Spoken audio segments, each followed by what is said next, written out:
When you steal something, you still leave a mark. Now I'm starting to sound like a poet as well. Why is this god interested in taking her soul? We don't know. Why doesn't she pray to another god in 300 years? Your guess is as good as mine. If you pick someone to fall in love with only because you have no other choice, that is not true love. He smells of summer nights and wolves loose in the woods.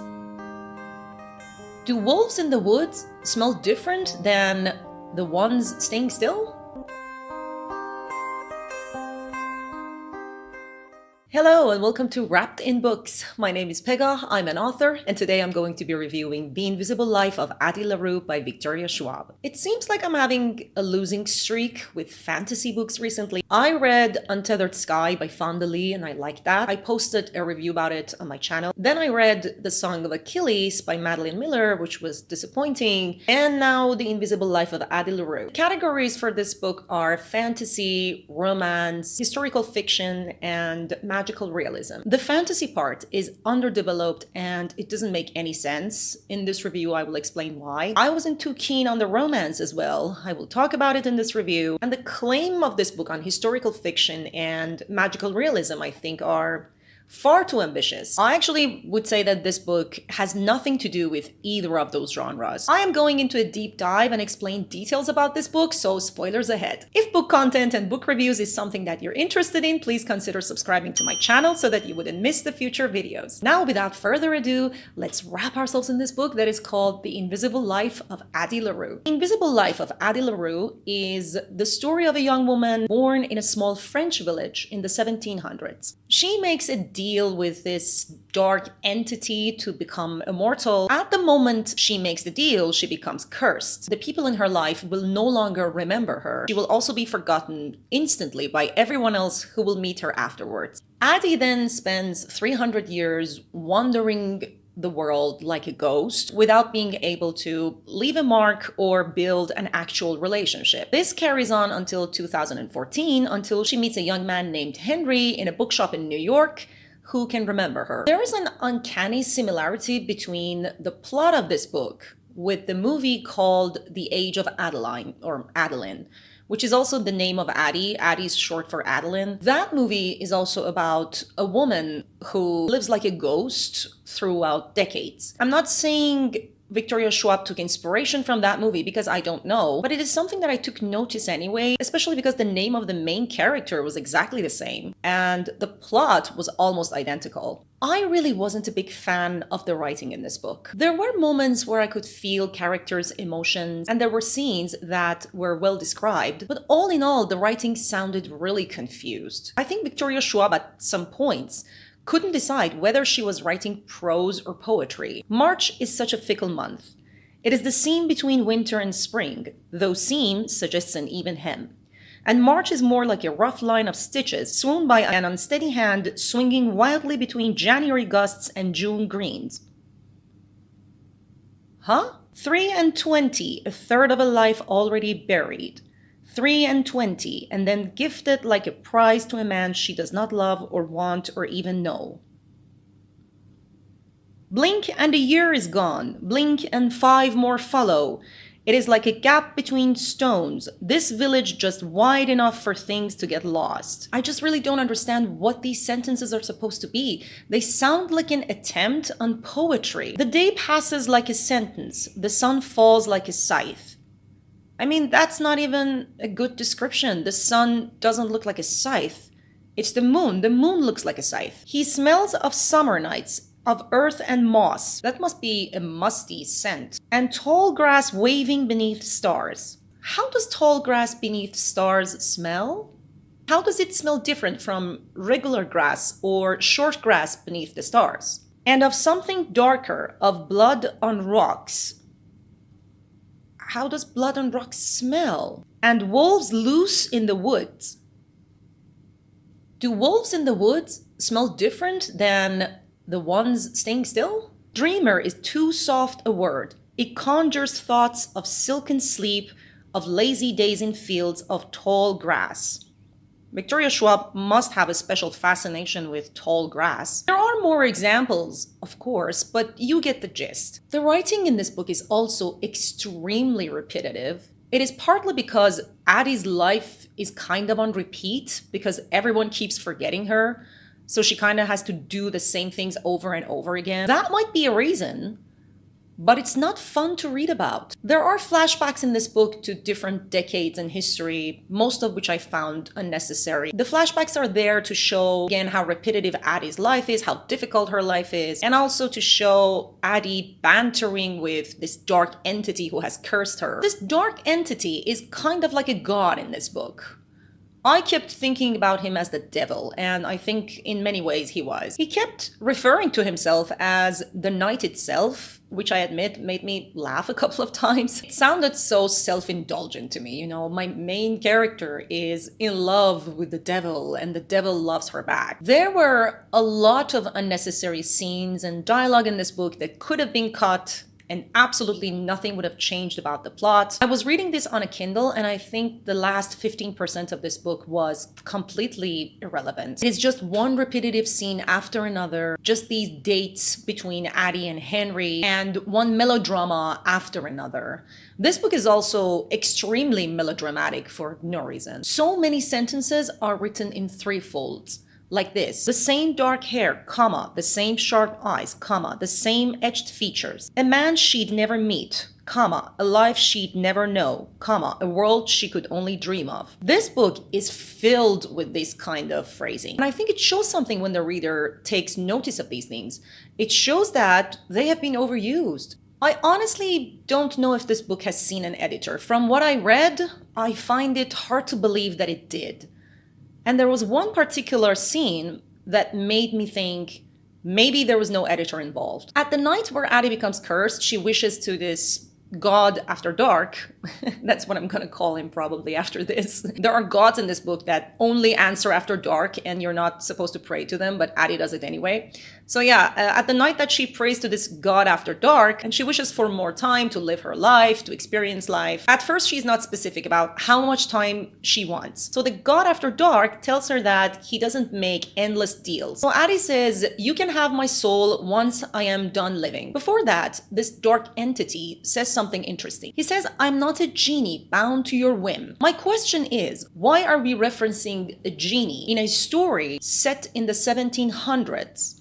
In a small village in France? Why would this god after dark assume Addie knows what a genie is? And she knows, by the way, because she doesn't question it. This is an era, this is a time period that this character should have absolutely no idea what a genie is. So why is this referenced at all? I think this is a modern reference that has made its way into this book without anyone noticing that it doesn't belong there. So Addie makes a deal with this god after dark to live her life freely without belonging to anywhere or anyone until she's done living, and then she will surrender her soul to this god. Why is this god interested in taking her soul? We don't know.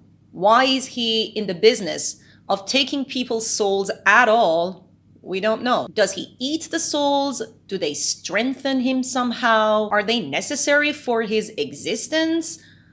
None of these questions are answered. There's an old lady who lives in Addie's village named Estelle. She's kind of like this old witch in the woods who's supposed to impart wisdom on Addie, but instead imparts stupidity. She teaches Addie to pray to these old gods. Again, we don't know who these old gods are because we only see one god throughout this whole book. Estelle also warns Addie not to pray to the gods who answer after dark. She does it anyway, so she gets her wish, but it becomes twisted. She then spends the next 300 years of her life living like a ghost without being able to leave a mark or be remembered by anyone. Why doesn't she pray to another god in 300 years? Your guess is as good as mine. She knows these gods exist. One of them has answered her. Why is it that she doesn't pray to another one of them? Maybe the ones who don't answer after dark?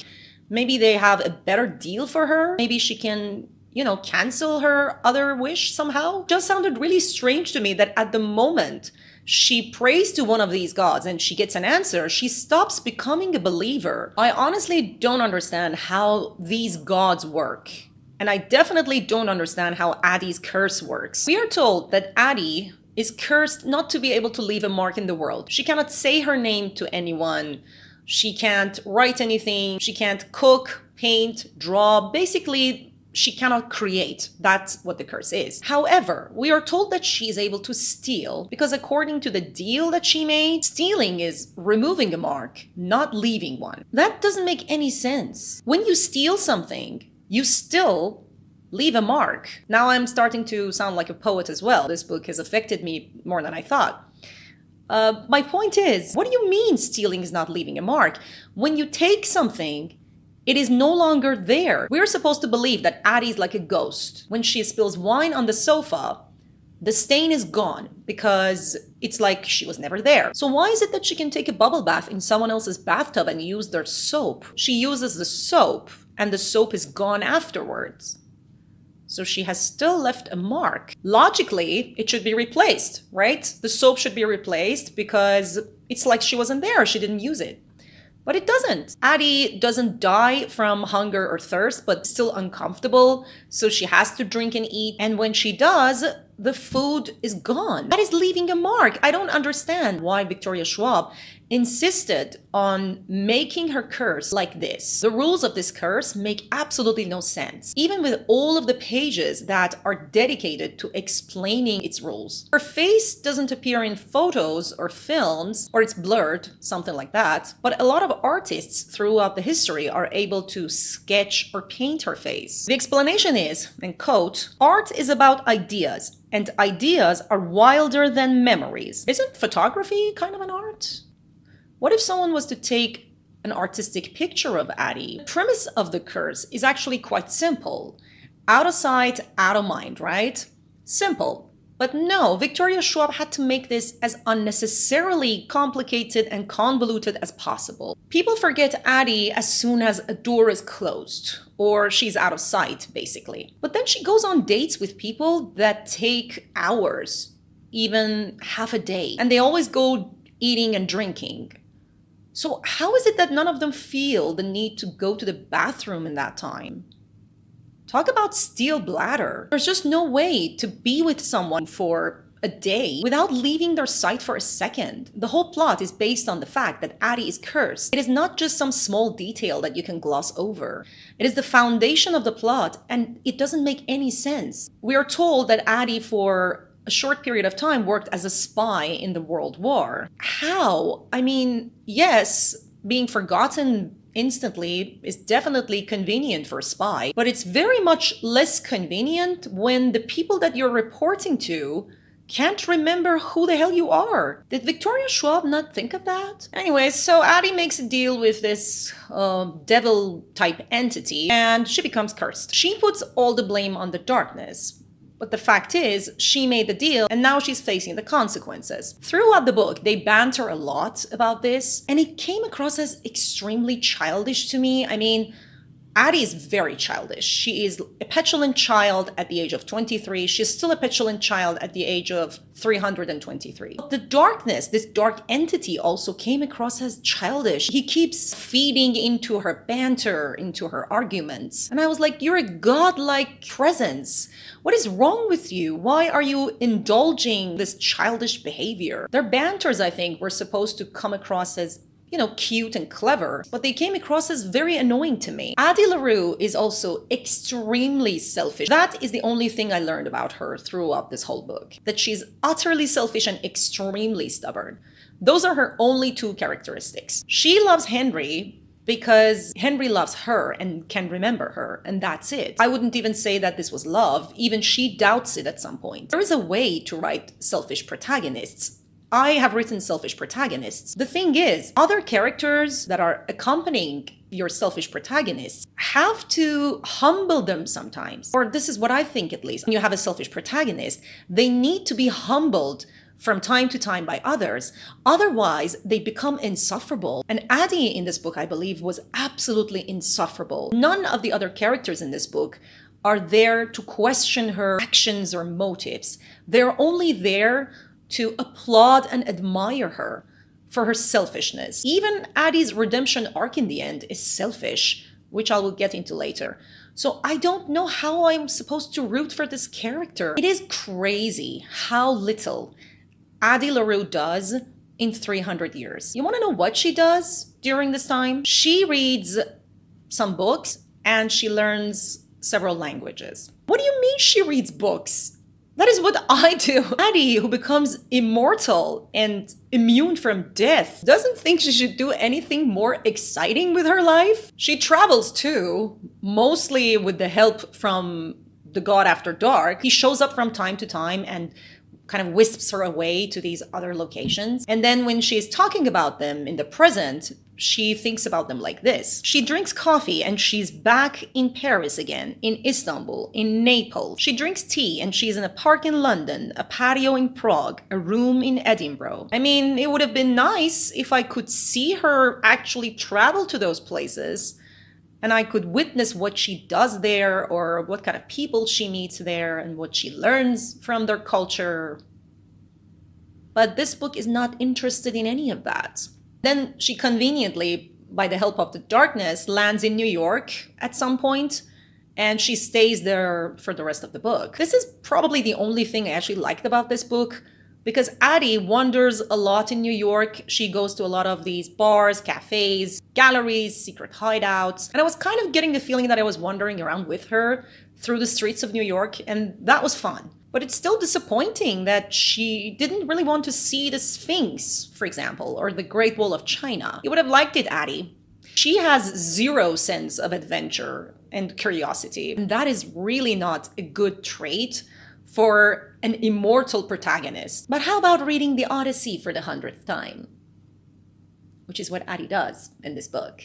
Addie was such a hypocrite. She runs away from her wedding. That's the night that she prays to this god after dark because she doesn't want to get married. She wants to be free. She doesn't want to be tied down, have children, yada, yada, yada. When she's living in their village, she kind of judges every other girl for wanting to settle and get married, which is a wild thing, I guess, for women in the 1700s. But then she kind of conjures this entity from her imagination. When this god after dark appears, he has the exact features that Addie described in her head as her favorite lover. He's, of course, incredibly handsome with emerald green eyes, black curls that are tumbling onto his forehead, and the sharp jawline, obviously. And I was like, she's such a hypocrite. She also wanted a man in her life. She just wanted him to be of impossible beauty. And he's the devil, of course. How are you any different from other girls that were living in your village? How are you in a position to judge them for wanting to be with someone? She wanted the exact same thing. She was just stupid enough to pray to the devil. And she's shocked when her wish becomes twisted. Addie is also described as beautiful. I think she has brown hair. That's what I remember. And she has 7 freckles on her face. And the freckles, everybody was like, oh my God, how beautiful are your freckles, these 7 freckles, your stars. It is, of course, important to give your characters some sort of distinct or memorable physical feature. I understand that. But these freckles were brought up so many times that I felt like Victoria Schwab thinks giving Addie 7 freckles on her face is actually characterization. And it's not. It doesn't count for a personality. Addie has no personality. She has 7 freckles on her face. Now let's delve into Henry's character. Henry in this book is basically Addie's boring love interest. He is just there to put Addie on a pedestal and tell us how amazing she is, like everyone else. He has personal issues that are never explained or dealt with in this book. He's obviously suffering from severe depression. He has low self-esteem, which pushes him to make a deal with the darkness to be loved or to be desired by everyone. Addie and Henry both pray to the same god after dark. So Henry's wish also becomes true, but for a very short time. He has a year to live before he has to surrender his soul to this god after dark for reasons that I still don't understand. During this time, everyone who meets him magically falls in love with him or magically desires him. So what happens is that he's no longer able to build real relationships with anyone because everything is fake. You know, he's loved, he's desired by everyone, but it's done by magic. It's not real. He craves for a real relationship, a real love, while Addie craves for someone to remember her. So when they meet, the exact thing happened. Henry is the only person in the world who remembers Addie, and Addie is the only person in the world who looks at Henry and doesn't instantly fall in love with him. The book tries to explain that their curses kind of complete each other, but it doesn't make any sense. So in the end, we understand that this was actually also not real, because their meeting that happened completely by accident was actually arranged by the darkness himself. Addie and Henry's relationship is the one that we are supposed to cheer for in this book. However, I found it very hard to do that, almost impossible, because I didn't believe their love for 1 second. Henry and Addie have absolutely nothing in common. They are very different people. I am 100% sure that if either of them had a choice, they would have never picked each other. They would have definitely picked other people. That is not a relationship. That is a situationship. It's not love. It's just circumstances. They both made stupid deals, so they're not kind of, stuck together. They have to be with each other, because what other choice do they have? If you pick someone to fall in love with only because you have no other choice, that is not true love. People say, oh, this is romantic. And I'm like, which part is romantic exactly? The part that these two characters are forced to be together because of circumstances? It does help that Henry is young and attractive and works in a bookshop of all places, which, as we know, is the most romantic place to work in books like this. But, I wonder if people would still cheer for their relationship if that wasn't the case. I wonder if a lot of people who read these books and find them romantic only feel that way because the main characters are young and attractive. Henry lacks personality, much like Addie. He is not as annoying as Addie, he's not selfish like Addie, but he's shallow and boring. In the end, he's treated as this pawn to tell Addie's story to the world because Addie can't tell a story. So she tells her story to Henry, Henry writes it down, and then he publishes it as a book called The Invisible Life of Addie LaRue, which, shocking, is a bestseller. I don't like this. It's cliche. Obviously, I'm in the minority here because this book sold millions, but it doesn't mean that this is not self-indulgent. Henry in this book also represents one of my least favorite tropes. He has issues, as I said. He has severe depression. He's on antidepressants, which he calls little pink umbrellas, these pink pills that block the storms in his head. Once he meets Addie and they get into a relationship, we read from Henry's point of view that Addie is better than any pink umbrella. No, absolutely not. There is no way I am going to accept this. Love is not a cure. That's not how it works. This guy has serious issues that he needs to work on, and they don't magically go away because he meets this girl and falls in love with her. Henry and Addie both have a couple of love interests in this book, both male and female. They're also uninteresting and irrelevant. One of Henry's friends is Robbie. He's an actor and he's also Henry's ex. And that's it. He plays the jealous ex. He also has another friend named Bea or Beatrice, who is the token lesbian best friend to the main male character. That's the extent of her personality as well. Addie also has male and female lovers. She doesn't care about any of them. The only thing that she cares about is that they paint her, draw her, admire her, and make music about her. There are references to some historical figures that were also really self-indulgent and kind of silly. There is a scene about Beethoven, and the scene is described as there's an old man punched in the corner, and he pleads to the darkness, no, please don't take my soul. And the darkness says, no, it is time for you to surrender. And we realize that this is Beethoven, and Beethoven has sold his soul to the darkness in exchange to becoming a musical genius. I mean, that's just, I don't know. It's no. that's the only thing I can say. No, just please don't do that. I mean, there is also the mention that Joan of Arc sold his soul to the darkness. What does Victoria Schwab have against Beethoven and Joan of Arc? That is my question. The scene with Beethoven was also described in a very specific way. and I'm going to read it to you. When the darkness is about to pluck Beethoven's soul, he is described this way. The black hair rises from his face, climbing through the air like weeds, and his skin ripples and splits, and what spills out is not a man. It is a monster. It is a god. It is the night itself, and something else, something she has never seen, something she cannot bear to look at, something older than the dark. Wow, I cannot believe how many times the word something was used there. So I was reading this and I thought to myself, this is Howl from Howl's Moving Castle, isn't it? The description completely reminded me of Howl's transformation to his dark form in the movie Howl's Moving Castle. And this is not the only anime reference that I think was present in this book. Later on, when Addie meets the darkness at some point during winter, she describes him like this. Dressed in a wool coat and cashmere scarf, the color high against his cheeks, she realizes this is the first time she has seen him in winter. It suits him as well as summer did. I mean, that's very anime-like, isn't it? In anime, characters change outfits based on season or their character growth. And this very much reminded me of an anime scene. Throughout the book, Addie and the God After Dark have these casual annual meetings. It's usually their anniversary on the day that Addie became immortal. They are all so repetitive. They all read the same. The darkness comes to her and he's like, give up, surrender your soul to me. And she's like, no. And then the darkness is like, okay, maybe later. And then he's gone. And I'm like, what? Why am I reading this for the 20th time? This is a god-like entity, the knight himself, if you will.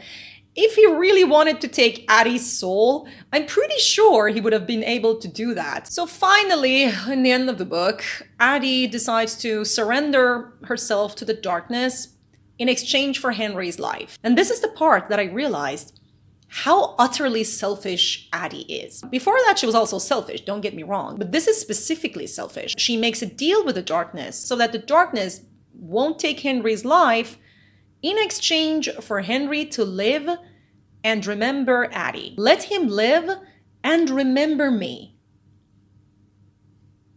What? After 300 years, she's still like me. This is not selfless in any way. She's not doing this for Henry. She's still doing it for herself. What is wrong with you? I would have wished for Henry to live and be well, because he clearly isn't. Addie's like, yeah, let him live and also remember me, the most important person in the world. How selfish can you be, girl? I mean, why on earth did Victoria Schwab think this was a character that people could sympathize with? I don't feel anything for Addie. I hope she becomes forgotten. She's the worst. She makes this other deal with the darkness to become, Devil's Bride or whatever. In the final scene, she goes to this bookshop. The Invisible Life of Addie LaRue, which Henry has written and has become a bestseller, is everywhere. Everyone is talking about it. She's like, oh yeah, that's me. That's my story. Finally, someone told my story. The story of a girl who lived for 300 years and did nothing but read some books and learn some languages. And I am sorry, but Swiss is not a language. That is what is written in the book. Addie says, I speak Latin, German, Spanish, Italian, I don't know, and Swiss. I was like, what? Swiss? Swiss is not a language. It's a chocolate, sure. It's a cheese. It's an army knife. But it's not a language. Did Victoria Schwab not have access to a phone like Addie? Anyway, she sees the book, she becomes excited, and then the darkness comes and wraps his arm around her, and he's like, you're mine. And Addie looks at him coyly, like this maybe. That's how I pictured it anyways. And she thinks to herself, oh, he doesn't know what I'm planning to do with him. He didn't understand what kind of deal I made. Haha, because I made a deal that was more clever than my first one. So when she makes the second deal with the darkness, she says, I will be yours as long as you want me by your side. You see what happens? So her plan is to irritate the darkness so much that he would let her go. I mean, she might succeed because she was one of the most irritating people I have ever had the displeasure of meeting. But then again, she's making a deal with the devil. Again, if I've learned anything from stories, is that you never win when making a deal with the devil. He is always going to win, one way or another. But yeah, we shall see. So the ending of this book is kind of vague. It's like this open ending. We don't get to read what happens with the darkness and Addie. They kind of just, I don't know, disappear into the darkness instead of sunset. Victoria Schwab, it seems like, kind of left this book open in the end for assumptions or for a possible sequel, which hasn't been published to date, but I don't know, it could be, because this book sold really well. Anyways, yeah, suffice to say that I did not enjoy this book. I didn't like the writing, the characters were flat or annoying or both. This book is marketed, as I said, as historical fiction. Please don't tell me a book is historical fiction only because the writer casually name drops Beethoven, Joan of Arc, the Odyssey, and Shakespeare. And the World War, of all things. The World War thing is actually quite interesting as well, because once Addie is asked about, the wars and the things that she has seen, she says history is something you look back on, not something you really feel at the time. That's not true. You don't have to go to the future to realize that some events are historical. And if you don't realize that at the time, that just means that you're such a self-centered person that you fail to pay attention to everything that is going around you. And this is exactly what Addie is. She is so self-involved that she failed to understand the world wars, plural, were of significance. The only thing that she cared about throughout this whole book was to be remembered, and oddly enough, the only thing I wanted after finishing this book was to forget her. Take that as what you will. Yeah, so that's a wrap for today. That was The Invisible Life of Addie LaRue by Victoria Schwab. It was disappointing, to say the least. And I haven't read any other books by Victoria Schwab. Right now, I'm thinking I'm going to read something else. If you have read other books by Victoria Schwab, let me know. If you have also read this book, tell me what you thought of it. Write down your comments for me. Please like this video if you like this video. I'll be back in the future with more book reviews. Until then, farewell.